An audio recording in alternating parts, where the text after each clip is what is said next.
प्रिय मित्रों, क्या जीवन में कभी ऐसा हुआ है कि नुकसान उठा लूंगा के डर से सच्चाई बोलने में चुप रह गए हों? यह भय हमें एक अदृश्य पारदर्शी इंसान की तरह जकड़ लेता है और धीरे धीरे हमारी अंतरात्मा तथा न्याय की भावना को मार डालता है। यूहन्ना की सुसमाचार 9वें अध्याय में एक अद्भुत चमत्कार हुआ। जन्म से अंधा व्यक्ति की आंखें खुल गईं। लेकिन उसके माता पिता खुश होने के बजाय डर के मारे कांप उठे और बेटे से मुंह मोड़ लिया। उन्होंने जिम्मेदारी टालते हुए कहा, वह बड़ा हो गया है, खुद से पूछ लीजिए। वचन 22। उस समय यहूदी अगुवाओं ने फैसला किया था कि जो कोई भी यीशु को मसीह मानकर अंगीकार करेगा, उसे सभागार से निकाल दिया जाएगा। यह निकालना केवल चर्च से बाहर करना नहीं था, बल्कि सामाजिक, आर्थिक और पारिवारिक रूप से पूरी तरह से दफन कर देने वाला सामाजिक मौत का फरमान था। माता पिता यहूदियों से डरते थे, यूनानी एफोबाउंथ।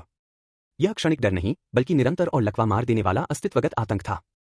आजीविका और भविष्य खोने के डर के सामने उन्होंने सबसे मजबूत संबंध, माता पिता और संतान का रिश्ता, भी त्याग दिया। आखिरकार आंखें खुलने वाला व्यक्ति पूरी तरह अकेला रह गया। जिसके सबसे मजबूत सहारा होने चाहिए थे, वे माता पिता भी उससे मुंह मोड़ गए। उसे फरीसियों के तीखे पूछताछ के सामने पूरी अकेली में खड़ा होना पड़ा। लेकिन यह अंत नहीं था। दुनिया का सबसे शक्तिशाली हथियार संबंध विच्छेद और मृत्यु है। फिर भी हमारे प्रभु यीशु मसीह ने क्रूस पर इस भय और मृत्यु की सारी शक्ति को अपने ऊपर उठा लिया और तीसरे दिन जी उठकर उसे पूरी तरह तोड़ दिया।